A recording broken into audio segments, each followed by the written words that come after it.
if you're gonna sit there and say, hey, there's a group of people protesting, I'm gonna be like, yeah, Yeah. what's going on this month? Type question. But the reason why they're So not stopping, the reason why they're holding it, because this is an actual, not a propaganda fucking machine telling you to go out and protest. This is an actual genocide. It's actually happening.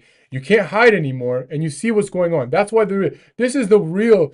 If you look at all the protests and anything that you want to be a social justice warrior, this is probably the only actual case for protesting in the last 10 years. Sorry for all the other ones, but you know. Okay, aside not focusing on that, like I think they're protesting because they know that their government is doing something that's like way beyond what they think their government should be doing. Like the government that they pay taxes to. Okay. Like they think that they believe that their government is doing like a grave evil in their name and with their money, and they want it to stop, and they're not stopping. They're not listening to like the typical stuff that people should be listening to. Like if you're a government that ostensibly is supposed to represent the people. So like if you like, what does America put itself as? It says that it's like a democracy, right? I like my answer better. I don't, dude, you just whatever. This I like my answer conversation is not gonna better. go anywhere. I like my answer better, bro, because I could say the same thing about the whole police brutality, why everyone's protesting, why they went and rioted Okay, and looted. so you think like do you think like the protests have like no merit? For back then, No, like right now, the ones right I now. think that I said that these are the only protests that are merited. That So need then why are you drawing? So why are you drawing parallels then to these supposedly like unjust protests in your mind? I never said that. I said these are the only just protests. Yeah, and then you said, and then I told you like, what did I just tell you? I said that like you're You didn't like that. I didn't like your answer of saying that. Okay, this isn't the first time of wave of protesters that we've saw. That's the thing. I don't want people to confuse this is by far the protest. biggest one. It is the by far the biggest. biggest, And I don't want anybody most to fervent confuse. one. I don't want anybody to confuse this out there. I don't want you to confuse this protest with any other protest you ever saw, because in reality of it is, this is the time to protest. When the best time to protest is now in these cases, where it's like you can save a population, okay? Not a couple, you can save a fucking population of people, a race of people. If you protest right now, you have the power to do that. And I'm all for the protest for this, if it's peaceful. Only if it's peaceful, right? Only if it's peaceful. If we're gonna talk something else, if you want to do something that's not, I don't call it a protest. You get what I'm saying? If you want to go that route, when the police attack peaceful protesters, which they've been doing routinely, how do you feel about that? In a protest manner, Martin Luther King just said. Answer the question. In a bro, protest, in a peaceful protest manner, Martin Luther King said, "Take the beating. Take the beating." Yes. So you think that you should just you think that what the government is doing is okay? Nope. I think if you're protesting and you're getting Because assaulted right now, by the police, the government's the one that's being violent right now. the government was violent in the civil rights protests, and they protested and they won because they were peaceful. They weren't all peaceful though. I think Martin Luther King's message was to be peaceful. Okay, and if there was Malcolm X's in there in the rallies, okay, you know, then that happened. But for the most part, if you're going to protest, the word protest, remember that word you're saying, protest. If you want to do violent, what's your definition of protest? Yeah, a disagreement with the government, with a mass of people. Why do you think it's okay for the government to attack protesters? I've never said that. So I said, you asked me, what do you do? You asked me, what do you do if you attack a peaceful protester? What do you do if you attack a protester? You are protesting with your words and your signs and your message to scale. Now, the protest is supposed to reach the message or change someone's opinion.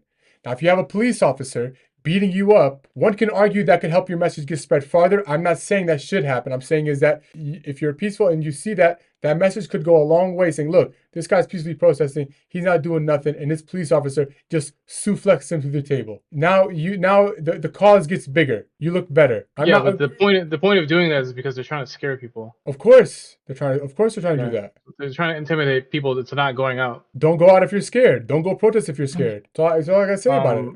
I think if you're scared, you have an obligation to go protest because they're trying to make it as scary as possible. I mean, protesting on its own is scary. So because you're fighting power, basically. So exactly, you're fighting power. So do you think the police lose their legitimacy when they attack protesters? Yeah, if it's a people protesting, expressing his freedom of rights, his American rights in this country, your voice, okay. If you're sticking to the Constitution, then yes, the police should be not held accountable. It shouldn't be allowed, and if it is allowed, it's only who's going to hold them accountable though? Because like now you have a government that doesn't even answer to its own people. We are a government. We are. No, we're not though. We're not.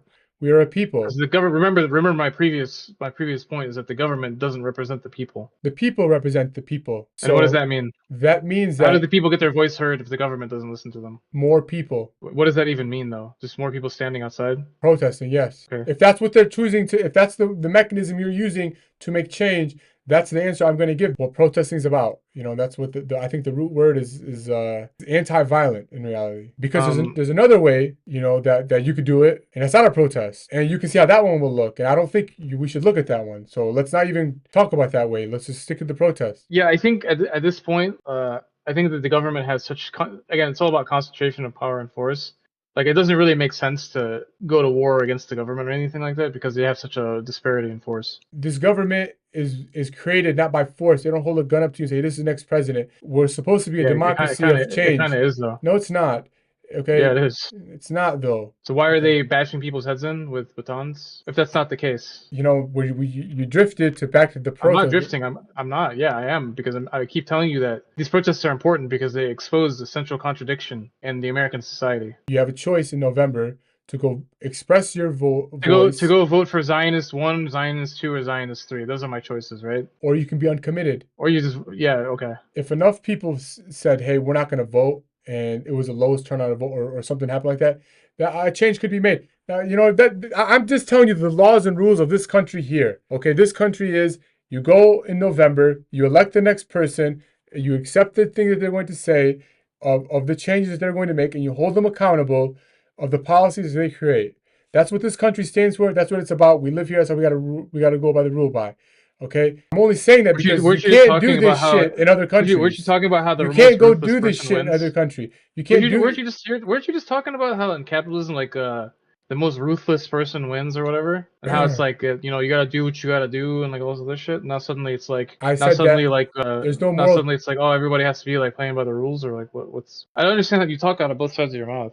I'm saying that, and we're speaking of this country, of how to make a change. That's how you make a change, supposedly, in this country, to go and vote for the president, for their policies. You hold them accountable, and you try your best to do it that way, as best as you can. Because we're talking about protesting and making changes, right? Don't think that you can go protest in a different country and not get your ass beat by the police, okay? This country, it's wrong to do that. So yeah, I think if you protest in a lot of countries, you get your ass beat. But not every country markets itself as like a land of the free. Exactly. And like talks about all day about how amazing its democracy So then, is. if you're protesting and you're getting your ass beat peacefully and you're doing what do you mean exactly? What do you mean exactly? You're just ignoring what I just said. What does your shield of your country? Literally ignoring what I just said. What does a shield? What does those words that you just said mean? If those were the backbone of this country, what do they mean at that point? If that's not true, I mean literally nothing. It's called bullshit and propaganda. So then you lose hope in this country, and then the country goes downhill. Yeah, but it's not my fault. It's not anybody's fault. It's gonna be the masses' fault. No, it is. It's the people in power's fault.